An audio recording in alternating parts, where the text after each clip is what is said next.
So this is catching up, and it appears that we have got a movement of the image on the screen. Hopefully, it will continue moving. Now, this is the KHOODEELAAR television channel, campaigning for justice for baby angel Geronimo. That is the theme.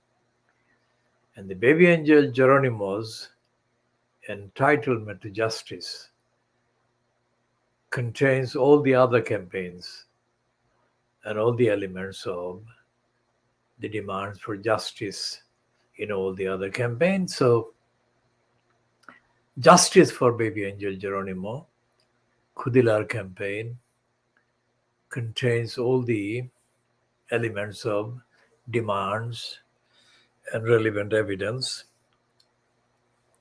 in support of the campaigns for justice for other causes, of course, including the cause for justice for baby angel Geronimo. Now, this is the edition of the KHOODEELAAR television channel broadcasting on the internet, not on the satellite, not on terrestrial, and not on the cable networks. It's only broadcasting on the internet, and despite the fact that it is only broadcasting on the internet, it is accessible. But currently, we are broadcasting on YouTube and Facebook as well, destinations. And you can easily access all our published broadcasts by visiting the KHOODEELAAR television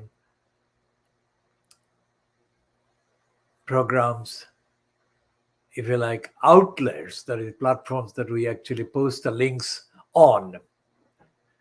The Facebook and Twitter accounts by KHOODEELAAR campaign carry regular links that are posted very soon after the broadcast ends. Now, this is about the London Borough of Tower Hamlets, and this is also partly about the London Borough of Newham, but mainly this is about the London Borough of Tower Hamlets in the UK, within quotation marks, because the UK, as we have been exclusively using the two letters UK within quotation marks, suggesting that Boris Johnson and the cabal of depraved Brexiteers that he fronts are embarked on breaking up the UK as it is now. We have no vested interest. We have absolutely no vested interest in preserving the UK or not. But we do make the distinction factually. The UK is not unqualified, it is qualified. That is to say, the UK that has been known for the last few hundred years is put under serious threat of disintegration by the cavalier, corrupt, short-sighted, illegal, unconstitutional, and undemocratic behavior as personified by Boris Johnson. That's why you put quotation marks around UK. So everything we say, everything we publish and post is done for a purpose. Now, this update on the intellectual properties that we are focusing on is about the billions of pounds worth of intellectual properties that have been stolen, that have been looted, that have been concealed by the criminals and the wrongdoers over the last, let's say, 30 years. And we start the dating of the process of thefts and criminality starting on the 10th, on Wednesday, the 10th of November, 1993 that was witnessed at 15 New Road, London E11HE. And we shall come to the details of what happened on that day later and in due course, but not in this particular edition because the details are too many factors and too many facts. So they will take up a lot of time and space. Suffice to say that we start from the 10th of November 1993 and we take the events through the dates and the years. 10th of November to 1993 was followed by various dates in 1994, 1995, 1996. During those 3 years, many of our belongings, intellectual properties, were kept strictly at temporary interim locations based in the Mardule Street and Parfit Street. Mardule is spelled Myrdle, very similar to the spelling of the English word martel. The name Martel is Mardule Street, London E1, and the next road is Parfit Street. The intellectual properties were contained in mainly CD discs and other storage devices that were used over the previous relevant years. As they were created, they were being stored in CD discs and similar, and there were various videos made of the relevant parts of the intellectual properties, and there were sound recordings. So these are the three main categories, but the actual disciplines and the contents and the data that encompass and span much longer list because they included original. All the work that we are referring to are original in the sense that they were not copied in the main from third parties or third sources or other source, external sources. As well as being the author and the organizer and the creator, I also have been curating all these items for decades, organizing, managing, protecting, safeguarding them. Now, these intellectual properties that were stored in New Road, London E1, were also, if you like, housed at the same time as 12, 13, 14 kittens were there. Well, I call them kittens, but they are all ages.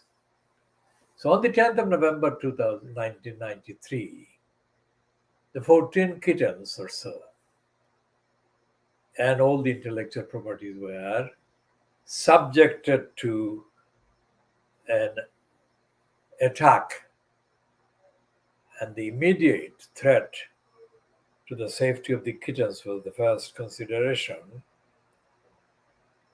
And again, I shall detail the targeting of the kittens on the 10th of November 1993 in another edition. For this purpose, for the purpose of this particular edition, just mentioning that. And it became very clear on that day just how thoroughly corrupt the court, the judicial system was, and how thoroughly dysfunctional the London policing system was in terms of safeguarding properties and stopping crime and theft and criminality.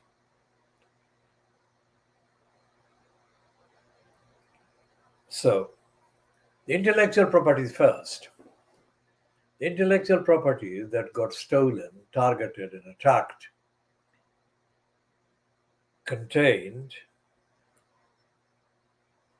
original compositions, original works, original writings, and original collections and original theses.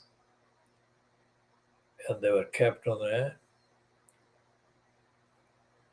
number of floors at the building.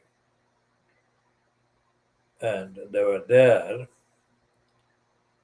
for a few more months,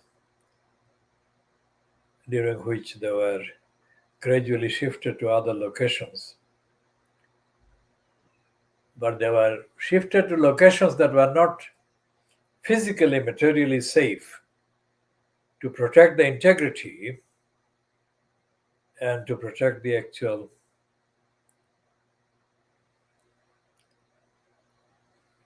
data in the way that there should have been. Because the addresses, the locations to which the various CDs and other items were moved were not very secure. As I said, the included locations in Mardle Street, Myrdle, Mardle Street, and Parfait Street, Parf for Freddy, Ett Street. This series of thefts and criminal attacks on the properties had been anticipated for at least 6 years. So starting in September 1987. And the fact that they had to be removed from the address in New Road in order to minimize the theft and criminal damage to them caused directly by the behavior of the bureaucracy in control of the properties belonging to the Royal London Hospital, based in Whitechapel. And again, the details of the actual bureaucracy and the exchanges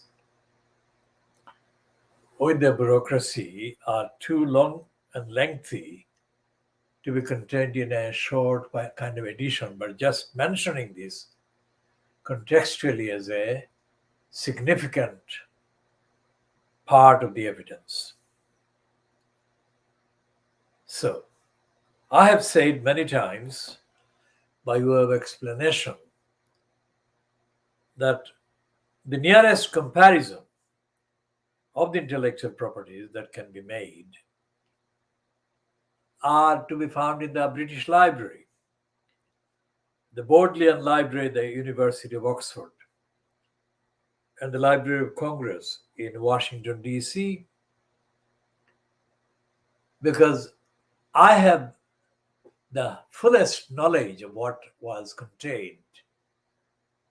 And I know that what was contained was no less than the range and the array of disciplines and thoughts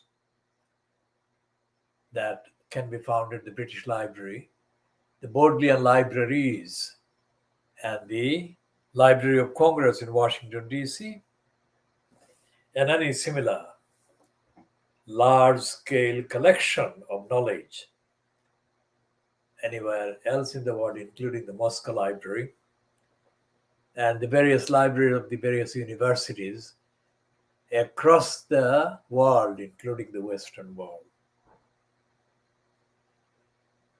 And I don't exclude the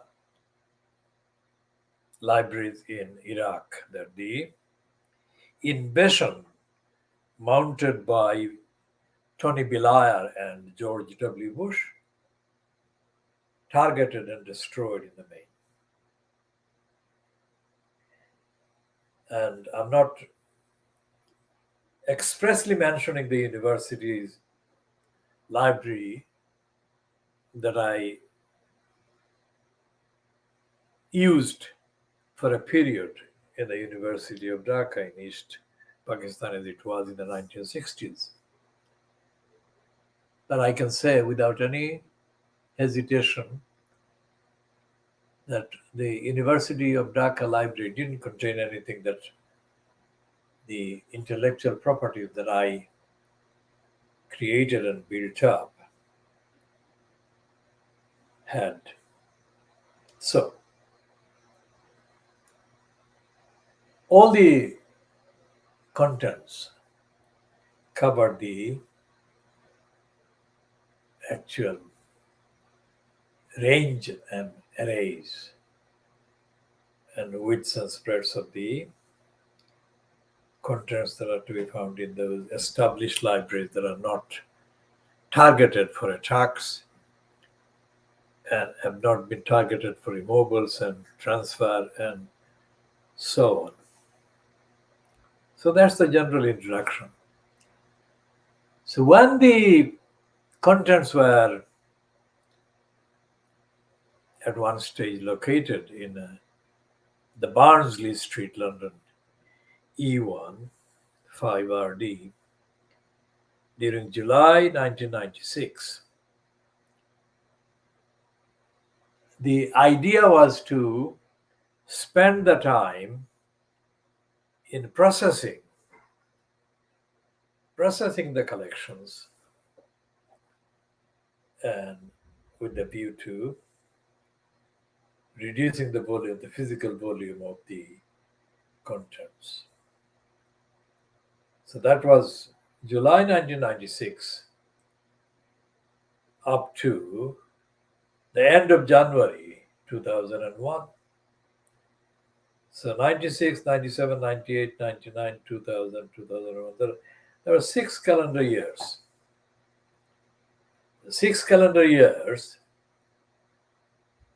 which should have been spent in processing the intellectual properties at that address, 28 Barnsley Street, London, E15RD. Those 6 calendar years were frustrated by the presence on the building of Bangladeshi-born young males that appear to be operating as a gang. I had no personal acquaintance with any of their families, really. But I knew that they were Bangladeshis because they appeared to know me from various platforms and various places, including from visits that I made to some of the local schools, which is what I have been doing for a long time. But it appeared also that they were not educated to show any recognition of the independence and the freedom and the privacy of the people who were allocated the flats in the building.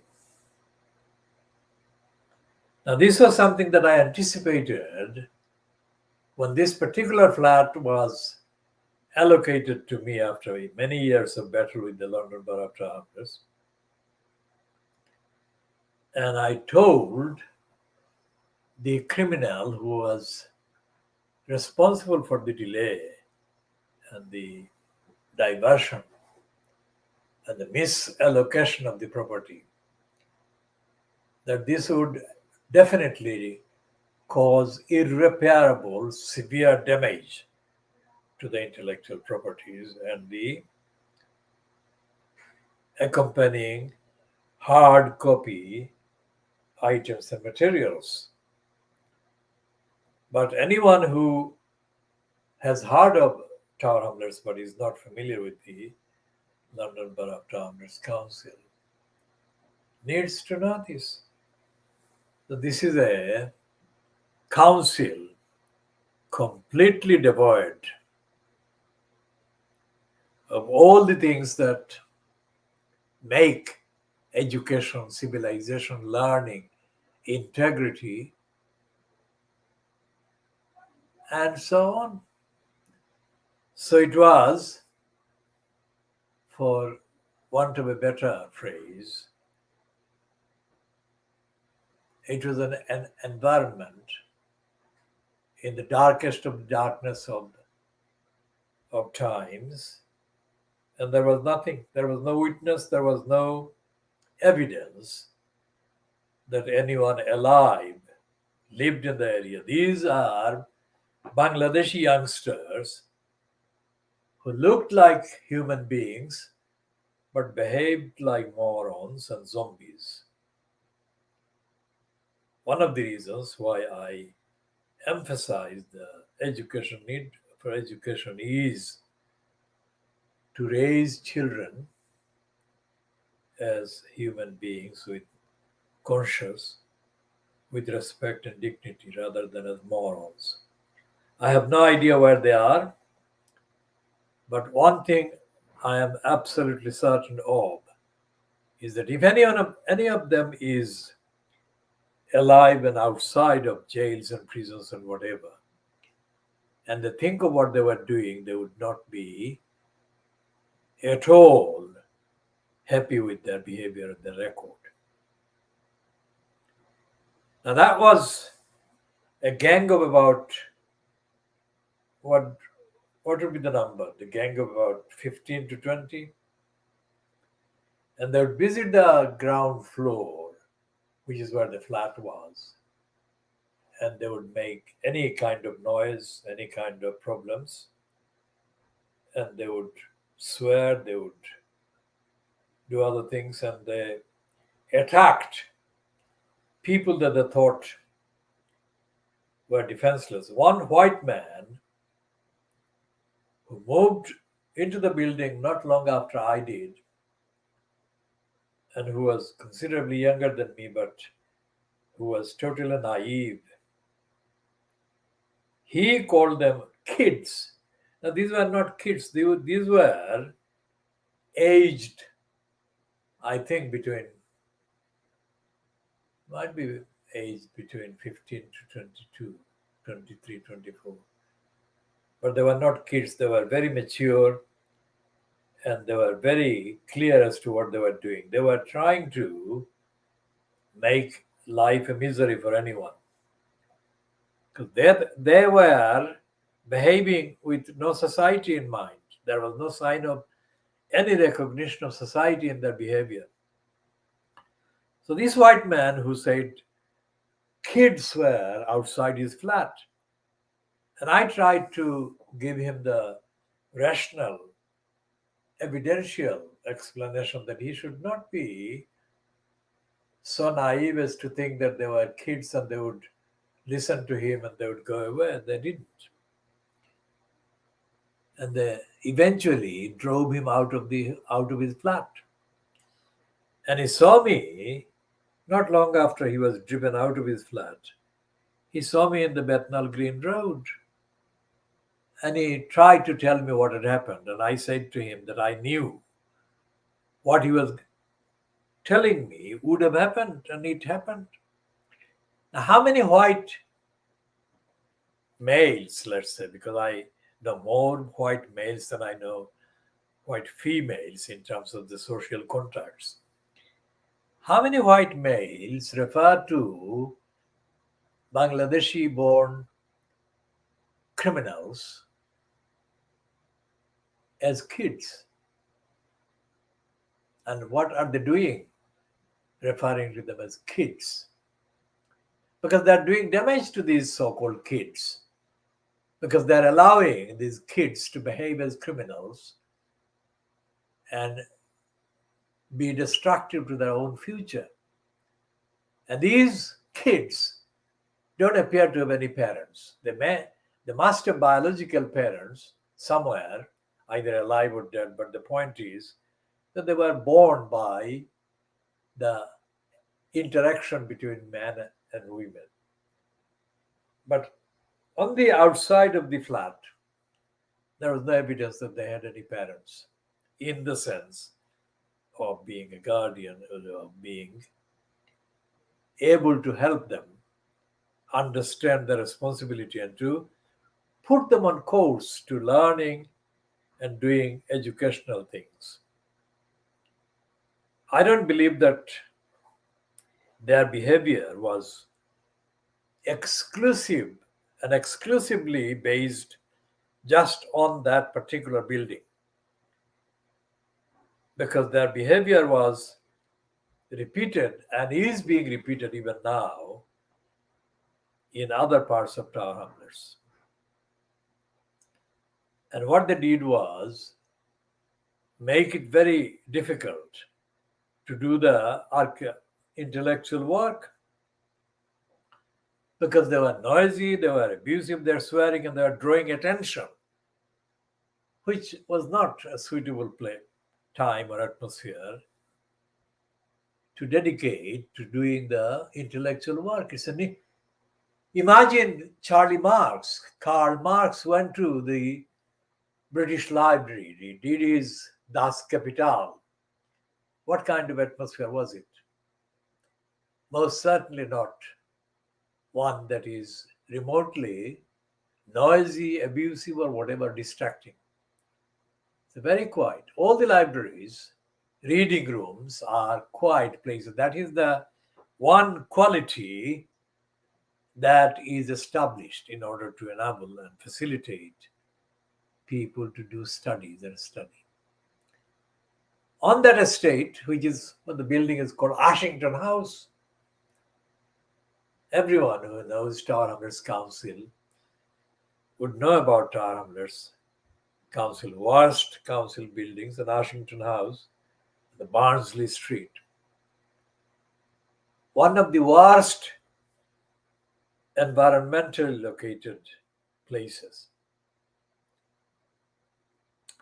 So for 6 years, I tried to do the intellectual processing of the intellectual properties and to update. But every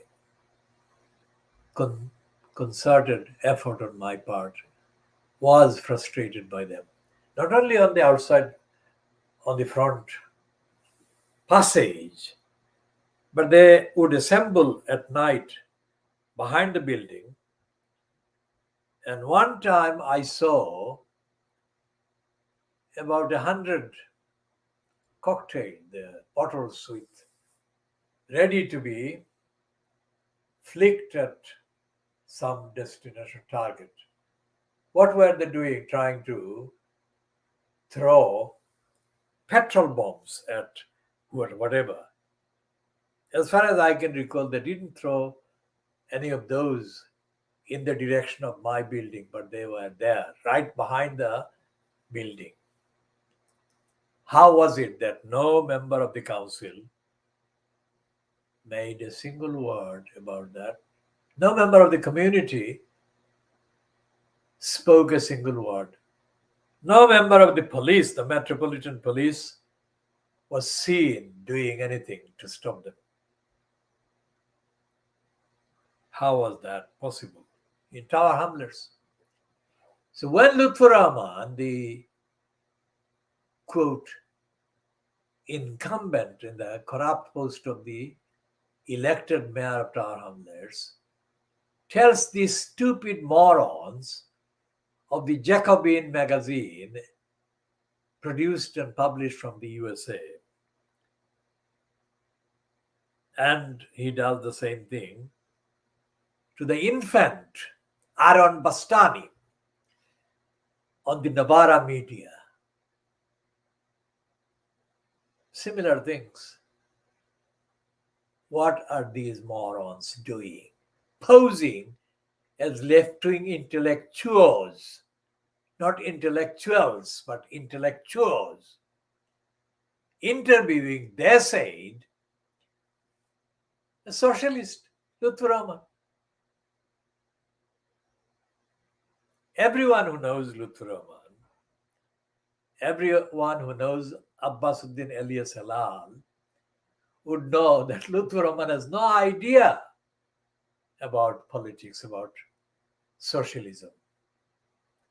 Especially, it is absolutely 100% true what Abbasuddin Elias Halal said to the Labour Party's then National Executive Committee that Lutfur Rahman had been brainwashed by certain parties and sources.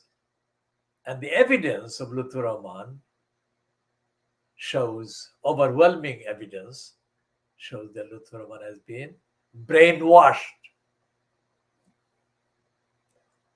So the Jacobin morons in the USA and the Novara media infants, I don't want to call them morons because a couple of them are not, they don't speak like morons. So I don't want to collectively contaminate all of them and make them a contaminated platform. I hope that Novara media,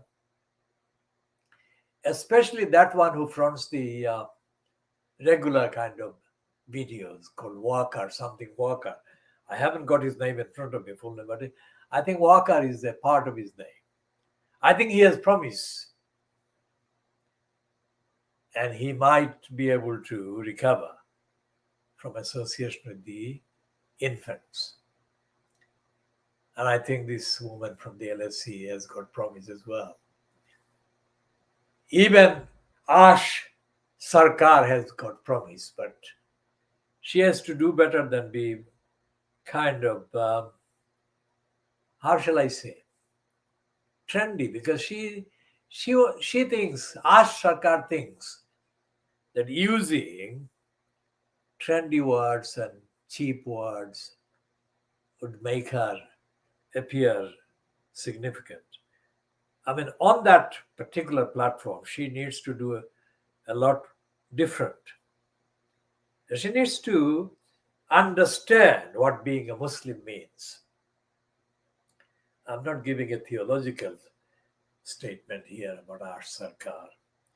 What I'm saying is that these are the boys, Muslim boys,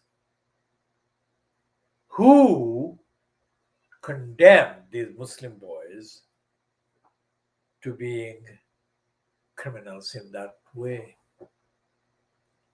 And these boys from the Barnsley Street are to be found in Cable Street area. They are to be found in Bethnal Green, other parts of Bethnal Green, Poplar, and the rest of Tower Hamlets, because nothing in terms of quality has changed. And when Lutfur Rahman said that he had lost everything, he had no idea how stupid and how corrupt and how artificial that statement he was making was. Somebody had scripted that for him. I have lost everything. Lutfur Rahman had not lost anything.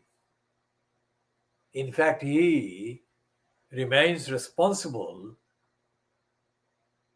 for the losses of most of the intellectual properties in context that I shall be explaining.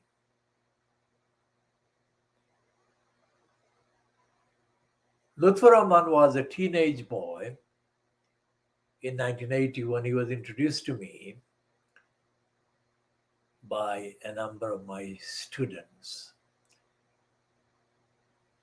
At the door, at the gate, at the entrance to the Bethnal Green Development, BDC, Bethnal Green Development Center in the Greater X Street, number 7 to 15, not far from the main Whitechapel Road. So Lutfur was introduced there by a number of my students who had been members of an organization called the PYO, the Progressive Youth Organization. I had nothing to do with the Progressive Youth Organization. I had spent 7 years of my life trying to teach them to defend the community.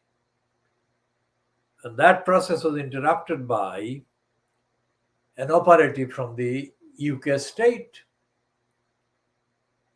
who came and who diverted them into Progressive Youth Organization. But I didn't make any fuss about that because my work had been done. I had done whatever I could over 7 years of my life, and I could not continue to have rows about why the boys that I had spent 7 years of my life had agreed to dishonor the undertaking that they had given me to defend the community. As I said, on the 10th of June 2010, one of those boys was no longer in the Progressive Youth Organization, but he was already a mature adult, of course. Mukit Chunu, also known as Mukit MBE, he told a stunt gathering organized on that date in the Toynbee Hall for the benefit of Abbasuddin Ali Salah that he, Mukit Chunu, had been inspired to defend the community, inspired by his teacher, Muhammad Haque. And I was standing there taking photographs. I was not there sitting. I was taking their photographs. So that's the only one who has actually made a public comment to my knowledge. So when in 1980, Lutfur Rahman, a teenage boy, was introduced to me, the context was that my students, not including Mukit Chunu at that time in that gathering, thought that it would do Lutfur Rahman significant benefit to be known to me.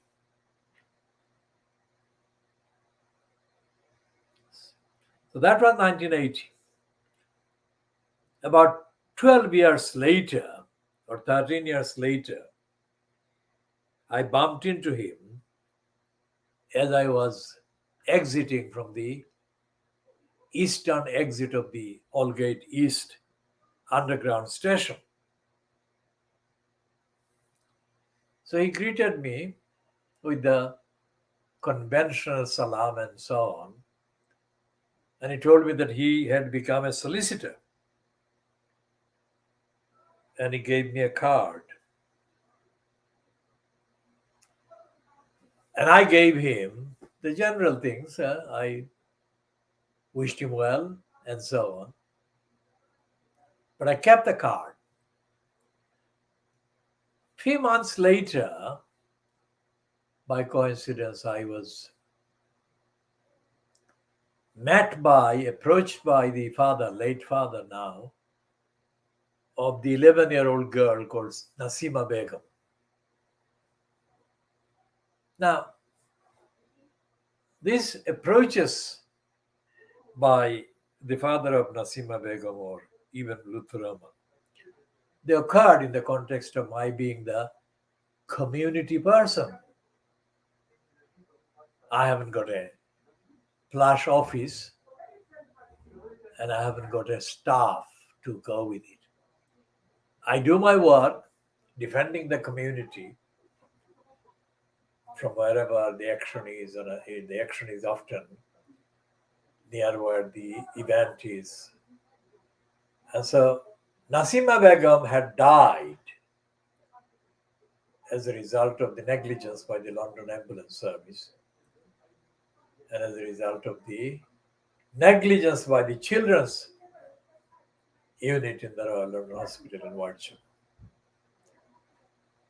So Nasima's father, who knew me, from various gatherings and events where I had organized things, and he was there as one of the persons attending, sometimes, not always.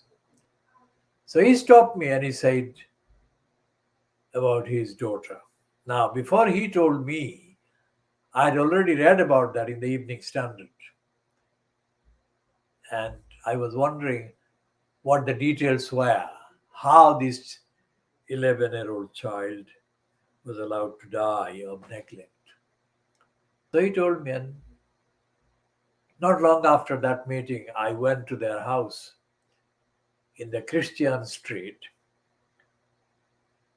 and for several months I got involved in the various campaigning issues that I raised on their behalf. One of the campaigning results was the shifting from her post as the Secretary of State for Health of Virginia Bottomley by John Major, who was the Prime Minister. So at the beginning of this engagement on behalf of the parents, I felt the need to check if it was possible to institute proceedings in the High Court against the hospital and the London ambulance service. And I thought I'll give the opportunity to this boy, Luthraman, to do his best to make a mark and contribute to the community at the beginning of his career as a court solicitor. When I rang him, he declined. I'm not going into the details of that conversation. He declined. When he declined, I knew that he was not what he was supposed to be becoming for the community, because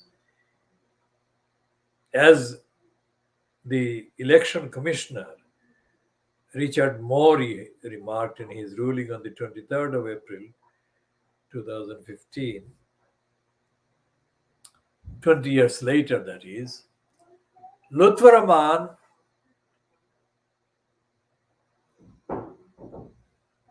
possessed a unique skill of being silent.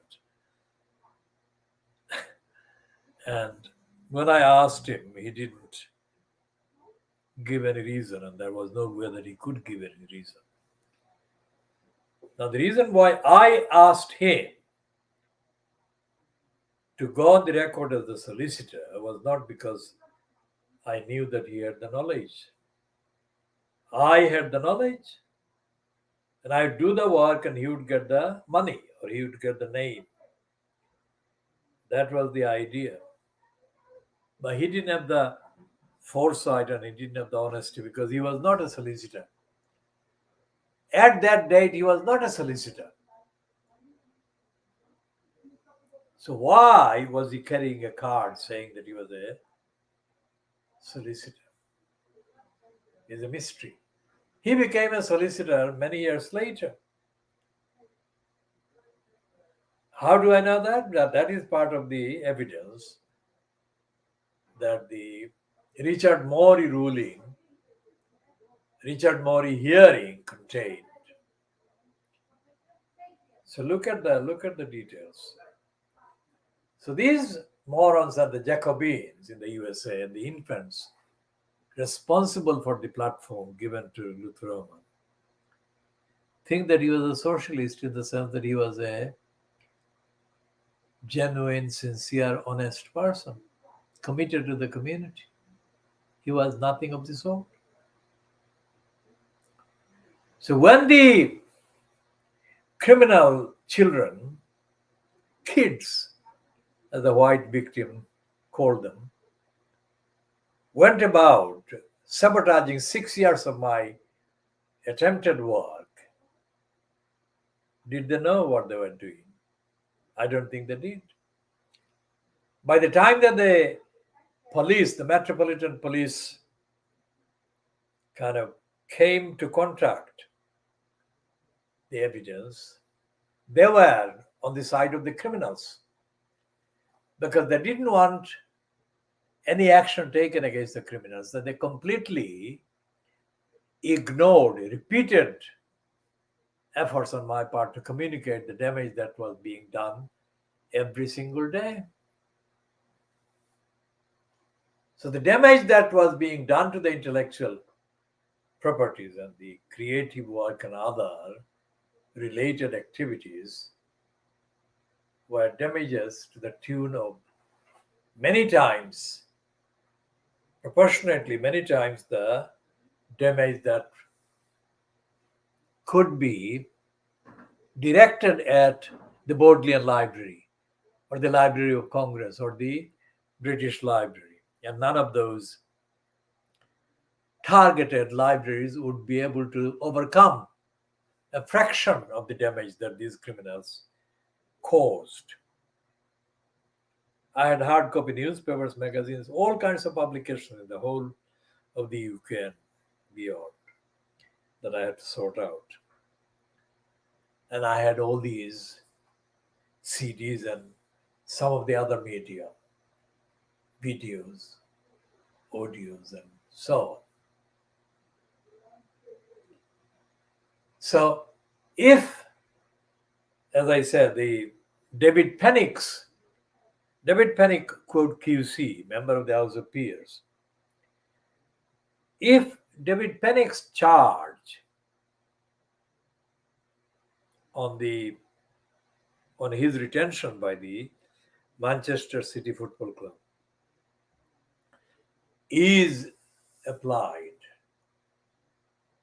then the criminals on the Barnsley Street were inflicting damage that easily exceeded £10,000 a day, because that is the amount of work that the sabotage, they're frustrated from being done by me. And I alone knew what the intellectual properties were and where they belonged and how to organize them and how to systematically organize them. So the police didn't want to take any action, and the police didn't appear bothered about taking any action. They appeared to be not expressly accusing me of being at fault for the criminals' criminality. But they were not pleased that I kept asking them for action. I didn't ask them to do anything illegal. I didn't have any target among the boys. I said to the police that stop that series of criminal activity around the clock and let me get on with the work of sorting out the intellectual properties. And there is nothing kept in any of the remnants of the distorted remnants of what used to be Tower Hamlets libraries. There is no fraction of what I was creating and I was trying to preserve and protect. What you have in these libraries, I call them idiot stores because they're called idea stores, but they're idiot stores. And that is the reason why I vowed never to visit a single one of the idiot stores, and I haven't. The police didn't want to take any action, and it wasn't just one day, one conversation. It was over a period of 6 years. Eventually, the Tower Hamlets Council agreed to let me leave that particular address and go to another address. And I understand that that was as a result of a word that a policewoman familiar with the issues had with the council. I don't know the details because I didn't witness that, but I've been told that policewoman has disappeared. So I can't contact her and I can't actually check the facts of what happened and what she remembers. Now, material on the cover, the costs of the materials that I was curating and I was collecting and I was trying to protect and process, they would have been worth anything between £1 million to £10 million, depending on the actual availability of the evidence and the inventory. But the inherent, intrinsic contents of the stored devices, the photographs, the videos, the images, the articles, would exceed several £100 million. So when the address was shifted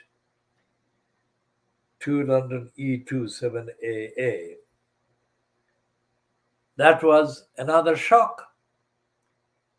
Because far from that alternative or second address being free from the criminals, there was an altogether different set of criminals occupying the stair, the steps to the first floor flat. And it goes on. When I use the word festering, that is what I mean. And out of the 45, 40, 50, whatever number of elected councillors from any number of parties, there was only one councillor at any time that actually showed any humanity and awareness. He did that for a short period of time, but he didn't do it as a member of the Labour Party. He did it as a human being, as a decent human being. His name was Ray Marnie. Now, Ray Marnie was the only councillor on Tower Hamlets Council. He was a local councillor for the ward as well in Barnsley Street, but he was the only councillor on Tower Hamlets Council who actually bothered to go to the estate, Ashington House, and look at the evidence and satisfy himself that these criminals were out of order and the police should be doing things. He communicated to the police any number of times and the police didn't do anything. So when Lutheraman says that he lost everything to the Jacobin morons and the infants on the Navarra media, he could not be more wrong, he could not be more dishonest. And Lutheraman could not be more stupid. Because from the period of the campaign that was backed by the likes of George Galloway in 2009 to inflict the corrupt post of mayor on Tower Hamlets, I had opposed that additional corruption infliction on Tower Hamlets precisely because I knew that among the potential wannabes to become mayor, there was absolutely no one that was remotely fit to be mayor of a borough like Tower Hamlets. I didn't focus on Lutheraman himself, but I didn't exclude him from the list. So I told him before the actual referendum, so-called, that Galloway aided and abetted, which was held in June 2010. May 2010. And it supported the infliction of the elected mayor. I said to Lutheraman that he should not support it. Of course, I didn't do that as an order. I was not commanding a military kind of regime. The most that I did, and the most that I can do, is a ethical, the moral, the evidential basis. And that's what I was saying. I was saying it would be bad for the community and it would not serve the community in Tower Hamlets. And it would be anti-democratic. It's not just non-democratic, but it's anti-democratic. But Lutfur Rahman was a creature created by the elements that Andrew Gilligan has actually listed extensively. So Lutfur Rahman was not kind of in a frame to listen to what I was saying. He didn't say he disagreed with me, but he just listened, and that took a few minutes, and that's it. He knew that all he had to do, maximum amount of time, was few minutes, and then his ordeal would be over. He would not have to listen to me anymore. Little did he know that what I was delivering, what I was offering to him, was not an ordeal. It was the opposite. It was nirvana. Now look at the records. Look at you search the accessible online references to him. And what do you see? He is not going to get away from corruption, misconduct, and criminality, and so on. That will never leave him. That is what he would have avoided if he had listened to me. Not only him, but the others. But of course, I can only focus on him because he is in the focus now because of the festering problems of the Labour Party itself.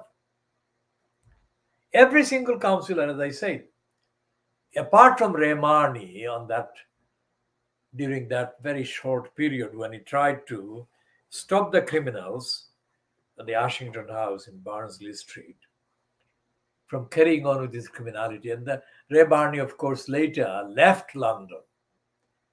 And I think he has located himself or relocated himself somewhere in Essex. I can't get any details at this minute because I have not checked on his current location, but I was told that he left Tower Hamlets and he went to Essex. But he was the only one who behaved with the modicum of decency and integrity, regardless of his ideological position in terms of party politics or whatever. Now, apart from Rahmani, there is not one. There is not one Bangladeshi councillor. There is not one Bangladeshi kind of fixer who has shown the slightest awareness of their duties, slightest awareness of their social duties, either to these children who became criminals or to the targets of their criminality, that is that white man that they kind of harassed out of his flat in Ashington House, and more long-range damage that they've done to me and the intellectual property is concerned. So where is Tower Hamlets going? Where is Navara Media, the infants? Where do they think it is going? And where do the criminals of the Jacobins in the USA think it is going? On the records, Lutfur Rahman, after his ouster by order of Richard Morey in April 2015, Lutfur Rahman was aided to lodge several applications in the High Court with a view to challenging the ruling made by Richard Morey. All the records show that all the attempts failed. Now, that doesn't mean that I'm in support of the judges or the judiciary, or that I'm saying that Lutfur Rahman was not entitled to seek to have the ruling and the criticism and the condemnation put aside or set aside or removed. He was entitled to try. But the essential fact is that Lutheraman would never be able to set aside those remarks because they are on the record now forever. And the reason why the remarks by Richard Morey are on the record is because as Andrew Gilligan said in his broadcast done on the 1st of March 2010 by Channel 4 Dispatches, Britain's Islamic Republic, the people who actually invented Lutheraman as their nominee, as their creature, as their tool, they are faceless people even now. But they're faceless with a motive, with a purpose. Whatever the purpose, whatever the motive, has not been publicly disclosed. But they are the ones who don't want democracy in Tower Hamlets, whoever they are. I have never had any contact with them, as far as I know. And they don't want democracy, they don't want ethics, and they couldn't care less about the majority of the Bangladeshi children, Bangladeshi-born children in Tower Hamlets, becoming criminals. As long as that cabal that controls created Lutheraman, has enough of them, enough of the children doing their bidding. So therefore, there is no atmosphere for holding anyone who is in post as an inflicted mayor or inflicted councillor to ethical, objective account. The community is doomed. And the community is doomed unnecessarily, avoidably. And this is just a sample of the desperate situation in which Tower Hamlets community has been pushed. The damage that the criminals have done, the Bangladeshi born criminals, the damage has been aggravated by non-Bangladeshi born criminals occupying various positions of decision making in the borough of Tower Hamlets. For example, the outfit called Tower Hamlets Community Housing. Tower Hamlets Community Housing, along with Haque, Poplar Haque, are two of the tools of robbery and corruption and criminality that are forced on the borough by the regime fronted by Tony Blair. Tony Blair used the pathetic so-called working class background John Prescott as the then head of the depraved DEFRA to compel Tower Hamlets Council to practically give away billions and billions worth of social housing stock to Poplar Haque and later to Tower Hamlets Community Housing. So that was billions. It wasn't hundreds of millions. Billions of pounds worth of properties that were given away by DEFRA that was created by Tony Blair and that was fronted by John Prescott. Whatever the bureaucratic adjustments to the names of the titles, That is what it was, DEFRA. And when the Tower Hamlets Council, which was politically controlled by the Labour Party, when the Tower Hamlets Council was told by ordinary people with sense that that should not be allowed because it would only cause problems to housing, already very acute housing problems in the borough. Tower Hamlets Council, Labour group, Labour Party, ignored that. There is not one Labour Party councillor of Bangladeshi background that has gone on the record as opposing the transfer of the housing stock to the crooks in Popla Harka or the crooks in Tower Hamlets community housing. There is not one member of the Socialist Workers' Party that has gone on the record as condemning the transfer of the housing stock. There is not one member of the parliament, Labour Party parliament, that has gone on the record. In fact, the then local member of parliament, Jim P. Fraud Stick, Jim Fitzpatrick, went out of his way to support the corrupt robbery of the Tower Hamlets Council social housing stock. And he had various people personally linked with various people in Popla Hark. Now, Tower Hamlets, that happened between, let's say, the actual beginnings were about 20 years ago, and that took place in the last 15 years.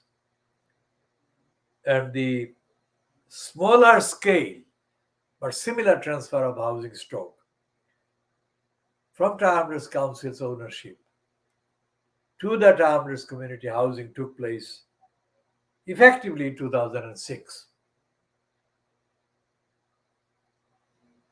But wherever the housing stock concerned was located, it had elected councillors representing the particular location, but no elected councillor spoke out, let alone took any action against the transfer of the housing stock. What, billions of pounds? Now, when this was happening, I was organizing the KHOODEELAAR campaign. You can see the spelling there, KHOODEELAAR. KHOODEELAAR campaign, defending the community in the East End of London, generally, and defending Brick Lane from being attacked by the Crossrail hole. So I stopped the Crossrail hole from being dug. And it took me a lot of work, absolutely a lot of work. So if David Pennick were to do the same as I did, he would not be able to do it. No barrister exists, no QC exists, no licensed law trader exists that could do it. Because the Crossrail hole project was backed by the government, the UK government itself. And the reason why I said that David Pennick or anybody else couldn't do it is evident in the fact that the HS2 has not been stopped. HS2 is worth far more damage to the society and the community than the housing stock transfer by Tower Hamlets Council to popular Haque and the Hrs community housing. And there has been absolutely continuous opposition, noise in opposition against the HS2, but it hasn't been stopped. Similarly, the Heathrow, the terminal, the runway, third runway has not been stopped, which is why I say that the Navara media is made of infants. Because neither the Navara media nor their equivalents on the left, so called, has taken on the might of the government, the UK state, let alone defeated them. Now we took them on, and we defeated. Think about the difference. So that is only possible, and that has been only possible because of the solidity and the strength and the quality and the standard of intellectual properties that we have used, I have created. And that is the significance of the difference between all the others and this campaign and this movement. And my work and the work of the campaigns that are associated with my work. So this is 12:01, I think, GMT. So we shall come to close this particular edition, and we shall continue in later editions.